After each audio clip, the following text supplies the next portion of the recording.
คมชมรมอนุรักษ์วัฒนธรรมประเพณีท้องถิ่นจังหวัดเชียงใหม่ชมรมลูกเสือชาวบ้านจังหวัดเชียงใหม่ทสปชอำเภอเมืองเชียงใหม่ดำเนินงานโดยคณะกรรมการบริหารงานกลุ่มหนุ่มสาวจังหวัดเชียงใหม่วันพฤหัสบดีที่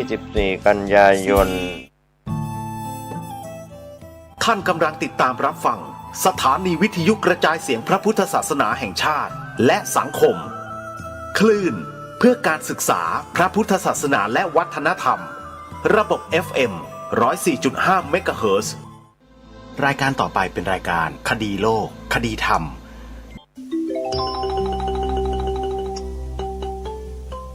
ใช้โทรศัพท์มือถือระบบ Android ดาวน์โหลดแอปพลิเคชันที่ชื่อว่าวิทยุพุทธศาสนาทั่วไทยเพื่อติดตามรับฟังรายการคดีโลกคดีธรรมและรายการธรรมะสาระที่เป็นประโยชน์อีกเป็นจำนวนมากมายมหาศาลได้ตลอด24ชั่วโมงฟังได้ทุกพื้นที่ของประเทศไทยและของโลกนี่คือนวัตกรรมใหม่แห่งการศึกษาเรียนรู้ธรรมะแบบง่ายๆสะดวกสบายฟังได้ทุกสถานที่ถ้ามีโทรศัพท์มือถือระบบ Android สาธุชนผู้ฟังทุกท่านในช่วงในพรรษาท่านสาธุชนหลายท่านอาจจะไม่ทราบว่าพระสงฆ์สามเณรที่จำพรรษาอยู่ตามวัดวาอารามต่างๆนั้นท่านประกอบกิจอะไรกันเป็นพิเศษบางสำนักที่เป็นสำนักเล่าเรียนศึกษาพระปริยัติธรรมก็จะเน้นให้พระเณรศึกษาเล่าเรียนพระปริยัติธรรมแบบเข้มข้นทุกวันไม่มีหยุดยกเว้นวันพระกับวันอาทิตย์เท่านั้นเพื่อทำกิจของพระศาสนายังศรัทธาของประชาชนให้ตั้งมั่นด้วยการรับศรัทธาจากญาติโยมที่มาทำบุญที่วัดในวันพระและวันอาทิตย์ส่วนสำนักปฏิบัติไม่ว่าจะเป็นสายไหนก็แล้วแต่เมื่อถึงในพรรษาทุกสำนักก็จะต้องปฏิบัติแบบเข้มข้นตลอดทั้งพรรษาซึ่งสำนักปฏิบัติต่างๆนั้นก็ถือปฏิบัติกันเช่นนี้มาโดยตลอดอย่างสำนักที่ผู้ดำเนินรายการเคยจำพรรษาแรกกับพรรษาที่สองจะมีการศึกษาเล่าเรียนควบคู่ไปกับการปฏิบัติกรรมฐานควบคู่กันไปด้วยในต้นพรรษาคือครึ่งพรรษาแรกจำนวน45วันเนี่ยสำนักนี้จะให้ปิดวาจาอธิษฐานตั้งสัจจะปฏิบัติวิปัสสนากรรมฐานตามแนวมหาสติปัฏฐานสูตรคือให้กำหนดสติในทุกอิริยาบถเดินยืนนั่งนอนดื่มกินพูดคิดเหลียวซ้ายแลขวาเดินหน้าถอยหลังนั่งนอนยืนเดินไปไหนก็แล้วแต่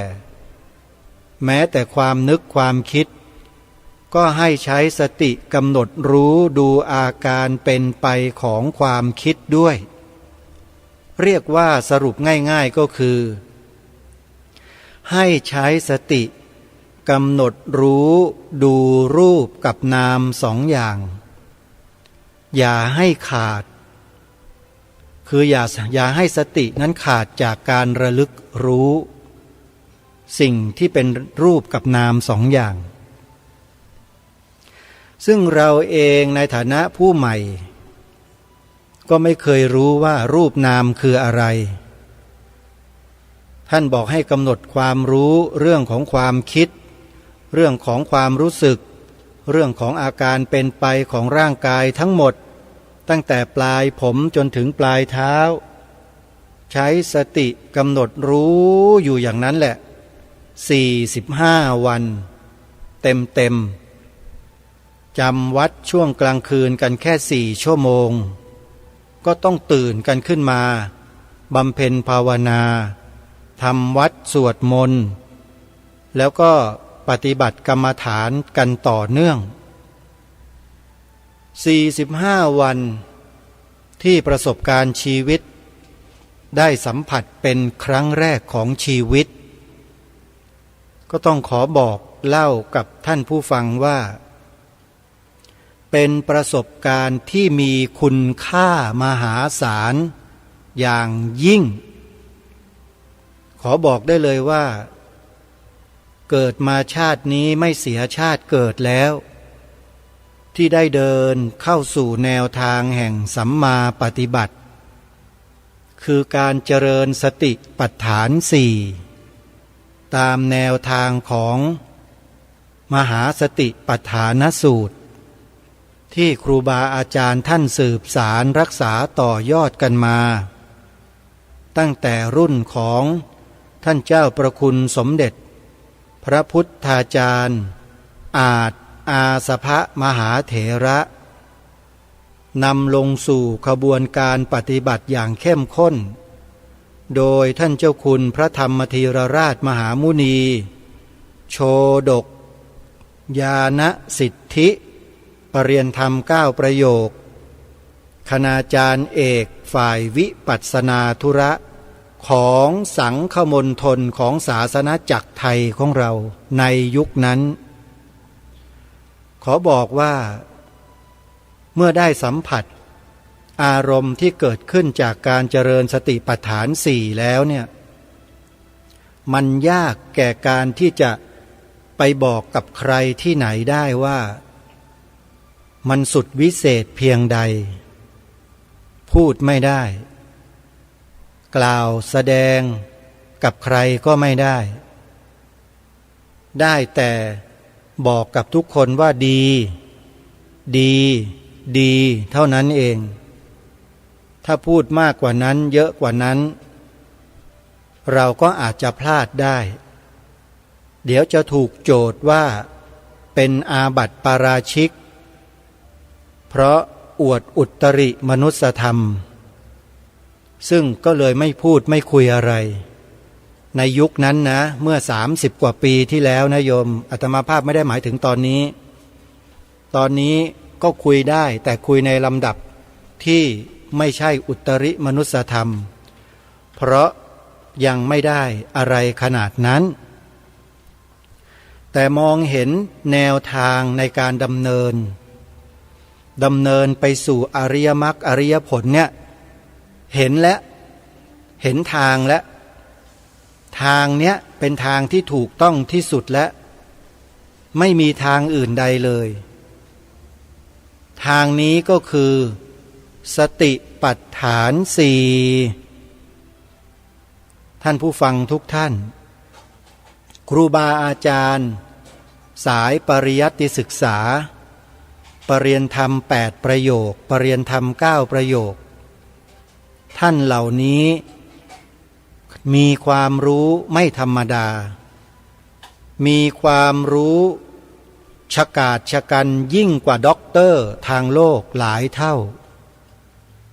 ท่านรู้อะไรต่อไม่อะไรมากมายยิ่งกว่าพวกด็อกเตอร์ทางโลกหลายต่อหลายเท่าจริงๆโดยเฉพาะความรู้เรื่องของนามธรรมที่เหล่าด็อกเตอร์สาขาต่างๆศาสตร์ต่างๆในโลกนี้ไม่รู้จักด็อกเตอร์สาขาไหนก็ไม่รู้จักสติปัฏฐาน4ท่านผู้ฟังและไม่ต้องไปกล่าวถึงญาณ16นะไม่รู้เรื่องเลยไปถามด็อกเตอร์ที่ไหนก็ไม่รู้จักเพราะด็อกเตอร์ ซึ่งเป็นหลักสูตรวิชาการที่ชาวต่างชาติต่างศาสนาเขากำหนดขึ้นมาให้มนุษย์ในโลกนี้ไปหลงไปเรียนกันอยู่นั่นน่ะเขาไม่ได้สอนเรื่องนามธรรมนะเขาสอนแต่เรื่องของจิตวิทยาสอนแต่เรื่องรูปธรรมอย่างเดียวพัฒนาแต่วัตถุอย่างเดียวไอ้เทคโนโลยีสมัยใหม่ที่เราหลงไหลเคลิบเคลิ้มกันอยู่นักหนานี่แหละเขาเรียกว่าวัตถุนิยมวัตถุนิยมท่านผู้ฟัง Consumer Society วัตถุนิยมวัตถุนิยมนี่แหละที่ทำให้มนุษย์เราห่างไกลจากนามธรรมเพราะชีวิตคนเรานั้นส่วนสำคัญที่สุดมันอยู่ตรงนามธรรมมันไม่ได้อยู่ที่รูปธรรมท่านผู้ฟังนามธรรมของเราเนี่ยเป็นส่วนที่มีความสำคัญอย่างยิ่งในการกำหนดให้ชีวิตของมนุษย์เราหรือสัตว์ทั้งหลายเนี่ยให้เป็นไปไม่ว่าจะเป็นไปในทางบวกไม่ว่าจะเป็นไปในทางลบไม่ว่าจะเป็นไปในทางกลางๆนามธรรมเป็นตัวกำหนดทั้งหมด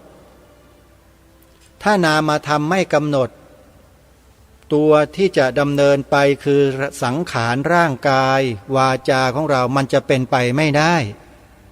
มันก็เหมือนกับท่อนไม้แข็งๆที่ไม่มีจิตไม่มีวิญญาณนั่นแหละมันทำอะไรไม่ได้เลยฮะมีแต่จะถูกสิ่งมีชีวิตอื่นๆกระทำฝ่ายเดียวส่วนท่อนไม้นั้นก็ถูกกระทำถูกยกถูกถากถูกถอนถูกตัดถูกทุบถูกเผาหมดไม่มีประโยชน์อะไรเลยที่จะอยู่บนโลกใบนี้ให้กระทำสิ่งอื่นหรือพัฒนาสิ่งอื่นด้วยตัวเองได้เพราะไม่มีจิตและไม่มีวิญญาณที่จะเป็นพลังงานคอยขับเคลื่อนให้รูปธรรมหรือสังขารร่างกายนี้ให้เป็นไปตามที่ความรู้สึกนึกคิดนามธรรมนั้นต้องการได้เพราะฉะนั้นเรื่องนามธรรมเนี่ยจึงเป็นเรื่องที่มีความสำคัญอย่างยิ่งองค์สมเด็จพระสัมมาสัมพุทธเจ้าตรัสยืนยันไว้ชัดเจนในบทพระบาลีความตอนหนึ่งพวกเราก็เคยได้ยินกันโดยเฉพาะพระภิกษุสงฆ์สามเณรที่ศึกษาเล่าเรียนพระบาลีเนี่ยก็จะต้องเจอบทนี้ในธรรมบทมโนปุพพังขมาธัมมามโนเศรษฐามโนมยาเป็นต้นท่านทั้งหลายจำได้หมดนี่แหละคือสิ่งที่องค์สมเด็จพระสัมมาสัมพุทธเจ้าตรัสยืนยันไว้ว่านามธรรมย่อมสำคัญกว่ารูปธรรมการที่รูปธรรมจะขับเคลื่อนไปทำอะไรอย่างไรนั้นมีนามธรรมเป็นใหญ่เป็นประธานในการกำหนดในการสั่งการให้รูปธรรมคือร่างกายของเรานั้นกระทำสิ่งนั้นสิ่งนี้ต่างๆได้ถ้านามธรรมไม่สั่งการลงมากายสังขารนี้ก็ดำเนินการอะไรไม่ได้ก็อยู่นิ่งๆแต่ที่อยู่ไม่นิ่งทำนู่นทำนี่พัฒนานั่นพัฒนานี่จนกระทั่งไปถึงดาวอังคารกันได้แล้วเนี่ยก็เพราะมีนามธรรมตัวนี้แหละซึ่งนักวิทยาศาสตร์ของโลกใบนี้ทุกยุคทุกสมัยก็ไม่อาจสามารถจะรู้จักสิ่งนี้ด้วยตัวเองได้หรือจะพูดอีกในหนึ่งก็คือนักวิทยาศาสตร์ระดับสำคัญเก่งฉกาจระดับโลกรับรางวัลโนเบล8 ล้านสาขาก็ยังไม่สามารถตรัสรู้สิ่งเหล่านี้ด้วยตัวเองได้นอกจากองค์สมเด็จพระสัมมาสัมพุทธเจ้าพระองค์เดียวเท่านั้นพวกเราในฐานะที่เป็นพุทธบริษัท เป็นสาวกขององค์สมเด็จพระสัมมาสัมพุทธเจ้าถ้าเราไม่เชื่อพระองค์ท่านแล้วเราจะไปเชื่อศาสดาท่านใดล่ะแล้วถ้าเชื่อศาสดาท่านอื่นแล้วชีวิตท่านสังคมท่านประเทศชาติบ้านเมืองของท่านจะเป็นอยู่อย่างนี้ไหมไม่เข็นฆ่ากันทุกวี่ทุกวันเหมือนกับบางประเทศที่นับถือพระเจ้าองค์อื่นๆหรือใช่ไหมท่านผู้ฟังถ้าเราไม่ได้นับถือพระพุทธเจ้าและไปนับถือศาสดาอื่นๆเนี่ยประเทศไทยจะมีความสงบร่มเย็นแบบนี้ไหมดูบางพื้นที่ของประเทศไทยในตอนล่างๆดูสิสงบไหมน่ะเห็นหรือยังว่าสงบไหมแล้วที่ไม่สงบเพราะอะไรไปคิดพิจารณากันดูนะข้อมูลในโลกโซเชียลก็มีเผยแพร่อยู่เยอะแยะไปเปิดดูกันบ้างนะจะได้รู้ว่าสถานการณ์ความไม่สงบแถวภาคใต้ที่เกิดขึ้นเนี่ยที่มาที่ไปมันมายังไงมันไปยังไงไปศึกษากันดูบ้างนะแล้วก็ลองมาเทียบเคียงกับสิ่งที่ผู้ดำเนินรายการพูดดูว่าถ้าประเทศนี้บ้านนี้เมืองนี้ไม่ยกพระพุทธศาสนามาตั้งแต่ต้นพระพุทธศาสนาไม่ได้เป็นศาสนาประจำชาติไทยมาตั้งแต่ต้นเนี่ยป่านนี้บ้านนี้เมืองนี้มีลุกเป็นไฟไปนานแล้วหรือจริงหรือไม่นี่เพราะประเทศไทยของเราบรรพบุรุษไทยบรรพชนไทยของเราโดยเฉพาะองค์พระมหากษัตริย์บูรพมหากษัตริย์ของเราเนี่ยทรงยกพระพุทธศาสนาไว้เป็นศาสนาประจำชาติมานานแล้วนับเป็น1,000-2,000 ปีมาแล้วตั้งแต่ยุคสุวรรณภูมินู่นแน่แถวภาคอีสานก็ตั้งแต่พ.ศ. 8ตั้งแต่การสร้างองค์พระธาตุพนมตามหลักฐานที่ปรากฏแปลว่าหลักคำสอนของพระสัมมาสัมพุทธเจ้ามาถึงเมืองไทยนี้ตั้ง 2,000 กว่าปีแล้วและมีผู้คนก็ได้น้อมนำพระสัทธรรมของพระองค์ท่านเนี่ยมาถือปฏิบัติอย่างต่อเนื่องแล้วก็กระจายขยายไปสู่ชุมชนต่อชุมชนต่อเมืองต่อประเทศใกล้เคียงจนเต็มพื้นที่แถบนี้ไปหมดเลยพม่าก็ใช่ศรีลังกาก็ใช่กัมพูชาก็ใช่ประเทศจีนก็ใช่ประเทศลาวก็ใช่ประเทศเวียดนามก็ใช่ประเทศมาเลเซียบางส่วนก็ใช่หมดเลยเพราะฉะนั้นเราไม่ต้องมานั่งเถียงกันเลยเรื่องนี้ขอให้เราได้ยอมรับความจริงก็พอแล้วว่าประเทศนี้ที่มีความสงบร่มเย็นเป็นธรรมมาได้ถึงทุกวันนี้เนี่ยเพราะประเทศนี้มีพระพุทธศาสนาเป็นศาสนาประจำชาติไทยของเรายอมรับความจริงนะถ้ายอมรับความจริงในข้อนี้ปัญหามันก็จะไม่เกิดไม่มีเลยแต่ถ้ามันจะมีปัญหาก็เพราะคนบางกลุ่มบางพวกไม่ยอมรับในข้อนี้นั่นแหละคือตัวการสำคัญที่ทำให้บ้านเมืองไม่สงบ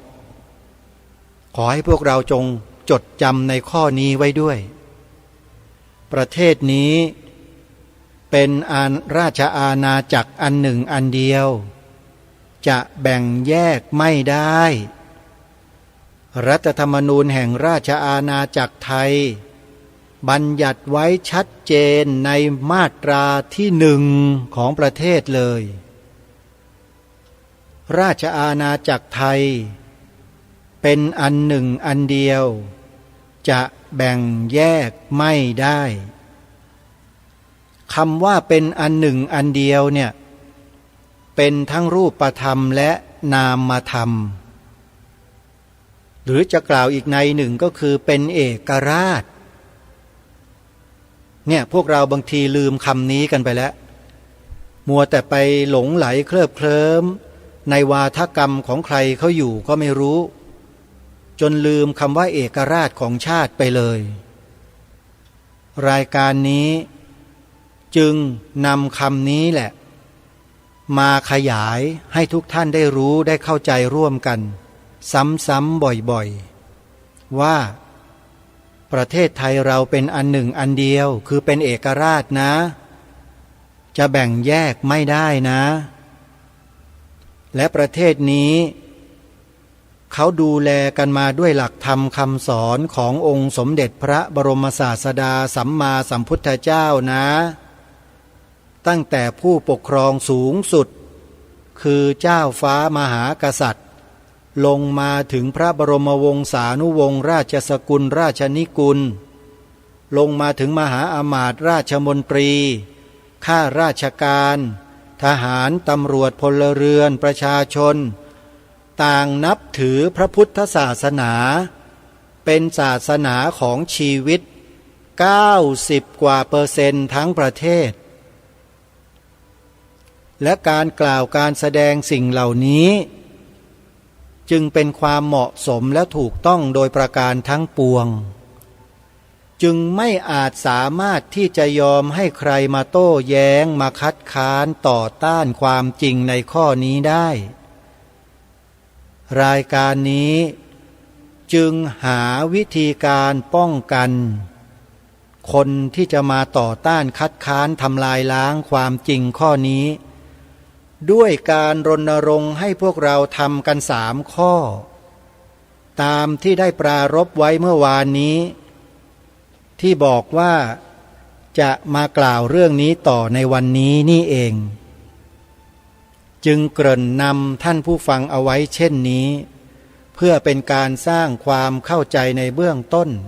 ให้ถูกต้องตรงกันเสียก่อน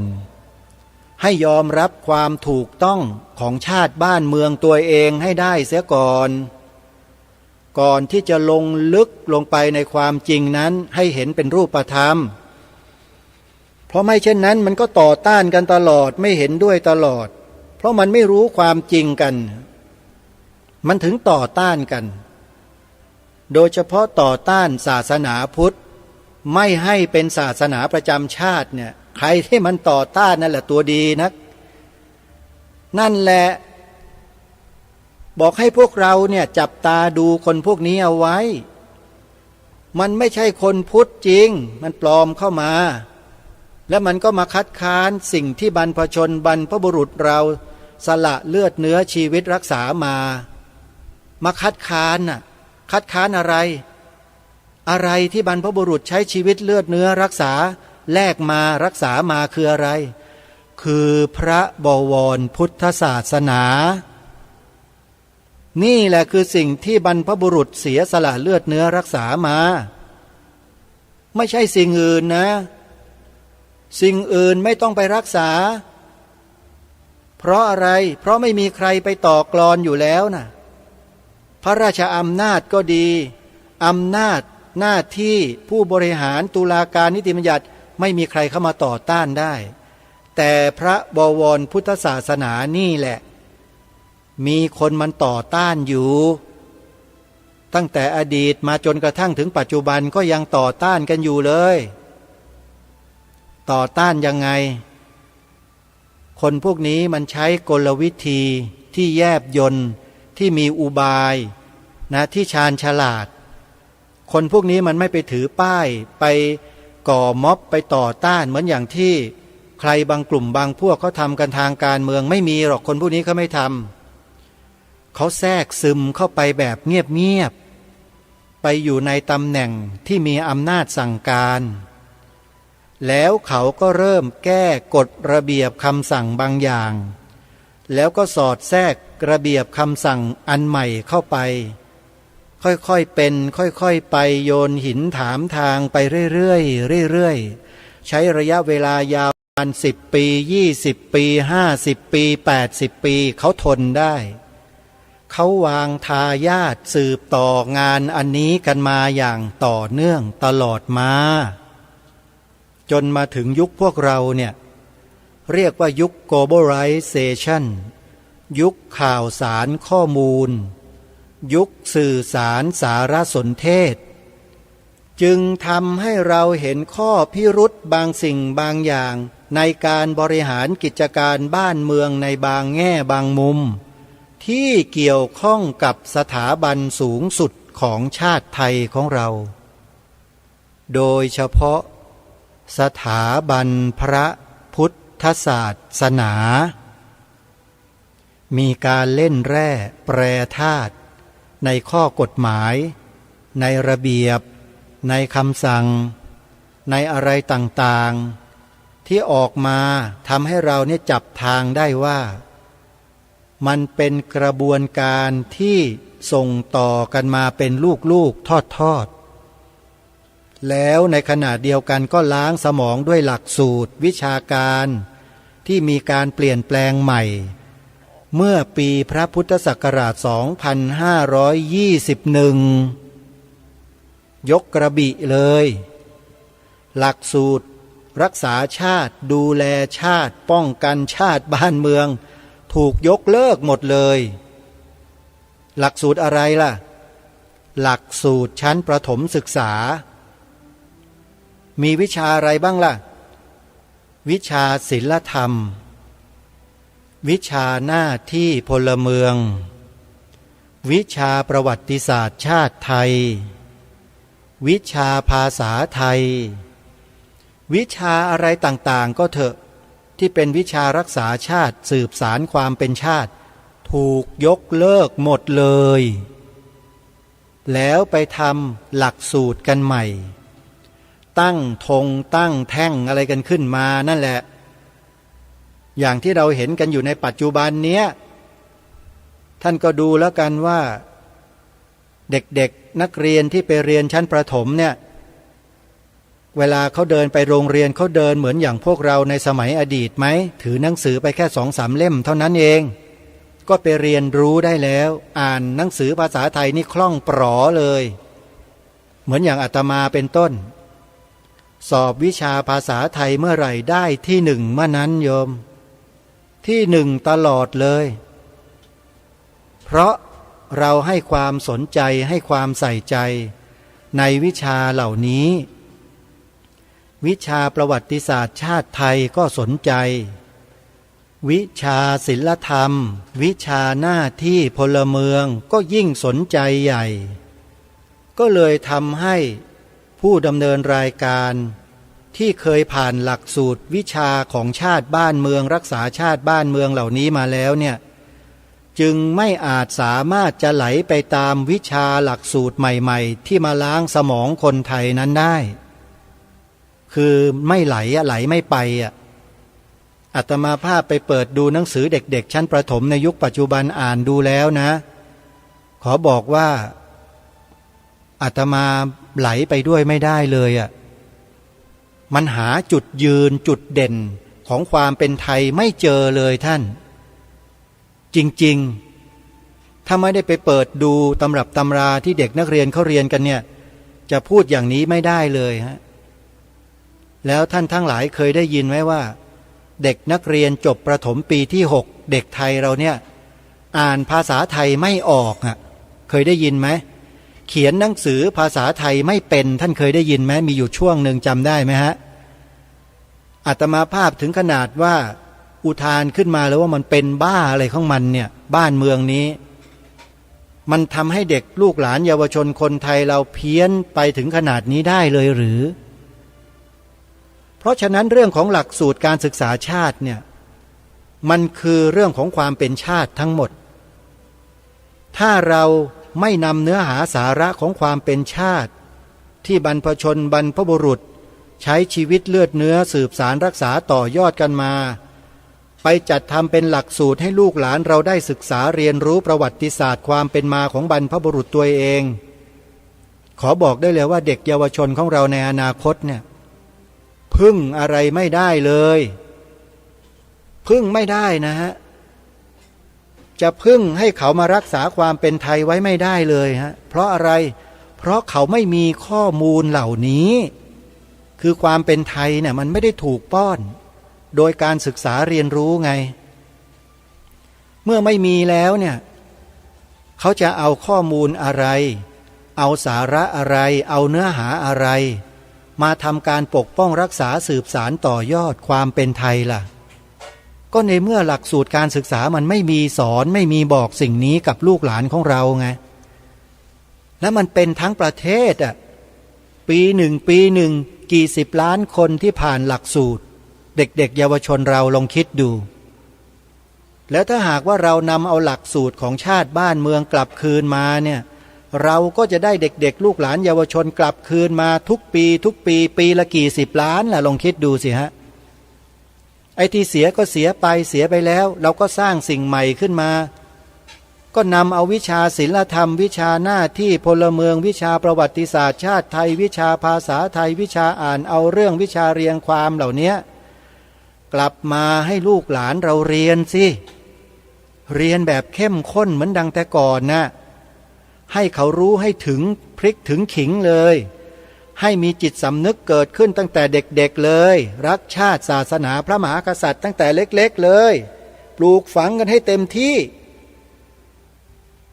ดีไหมล่ะท่านหรือสิ่งที่ผู้ดำเนินรายการพูดนี้ไม่ดี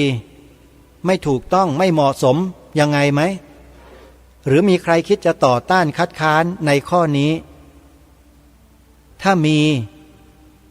ก็ให้รู้ตัวไว้เลยว่าคนที่ต่อต้านนั่นแหละระวังตัวให้ดีนะ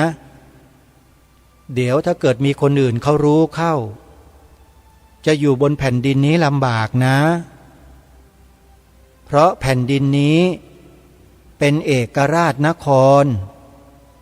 แผ่นดินนี้เป็นราชอาณาจักรอันหนึ่งอันเดียวจะแบ่งแยกไม่ได้และประชากรประชาชนพลเมืองของประเทศนี้ส่วนมาก90 กว่าเปอร์เซ็นต์นับถือพระพุทธศาสนาอันเป็นศาสนาประจำชาติไทยของเรานี่คือสิ่งที่เราจะต้องร่วมด้วยช่วยกันถ่ายทอดให้ลูกให้หลานเยาวชนของเราเดี๋ยวนี้ไม่ใช่รอพรุ่งนี้มะรืนนี้สัปดาห์หน้าเดือนหน้าปีหน้าไม่ได้ประมาทมากๆเลยประมาทสุดๆเลยต้องเดี๋ยวนี้เลยท่านมีไมโครโฟนเป็นผู้ดำเนินรายการวิทยุใช่ไหมก็กล่าวคำนี้ออกไปผ่านไมโครโฟนนี่แหละพระพุทธศาสนาเป็นศาสนาประจำชาติไทยของเราอันนี้คือสิ่งที่ให้รณรงค์ให้พวกเราได้กล่าวได้ถ่ายทอดให้ลูกหลานเยาวชนของเราบ่อยๆซ้ำๆย้ำๆบ่อยๆนี่แหละเขาเรียกว่าสูตรแห่งความสำเร็จถ้าเราทำเราก็สำเร็จถ้าไม่ทำก็ไม่ต้องถามหาความสำเร็จข้อที่สองความหมายพระราชทานธงไตรรงค์เมื่อวานนี้ได้อัญเชิญมาให้ฟังกันไปแล้วแต่หลายคนท่องจำกันไม่ได้เพราะไม่ใส่ใจกันถ้าใส่ใจกันวันเดียวก็ได้แล้วแต่ไม่เป็นไรถ้าท่องไม่ได้ขอให้แปลความหมายให้ถูกต้องให้เหมือนกันทั้งบ้านทั้งเมืองแปลดังนี้สีขาวในธงชาติไทยหมายถึงพระพุทธศาสนาเท่านั้นมีเหตุผลมีหลักฐานยืนยันในข้อนี้นะฮะมีแน่นอนท่านผู้ฟังให้กล่าวอย่างนี้ไปเลยถ้าหากว่าใครยังไม่กล้าที่จะกล่าวคำนี้แบบเต็มแบบความเชื่อมั่นตัวเองนะถ้ายังกล่าวไม่ได้นะแปลว่าความเป็นไทยของท่านเนี่ยมันบกพร่องเยอะนะบกพร่องอยู่เยอะนะจำเป็นที่จะต้องปรับปรุงความเป็นไทยที่มีอยู่ในชีวิตตัวเองสมัย สิ่งนี้คือความเป็นไทยที่ให้ทำเนี่ยที่ให้ทำเนี่ยคือความเป็นไทยนะสีขาวในธงชาติไทยหมายถึงพระพุทธศาสนาเท่านั้นถามว่าการกล่าวคำนี้เป็นการไปเบียดเบียนคนศาสนาอื่นหรือเปล่าเบียดเบียนตรงไหนว่ามาในคอมเมนต์ใต้ YouTube เนี่ยที่ท่านดูใน YouTube ไปเปิดดูนะ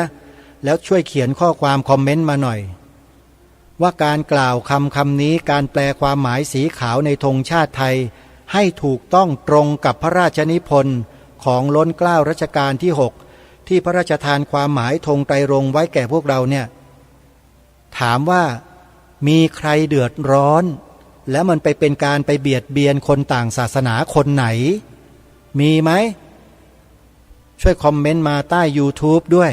เพราะรายการนี้ออก YouTube ด้วยโยมตอน 11 โมงตรงเปิดดูได้เลยวัดฝายหินนะท่านอาจารย์พระครูสมุวิสุวัตรท่านออกทาง YouTube ให้ด้วยโยมเข้าไปดูได้เลยนะ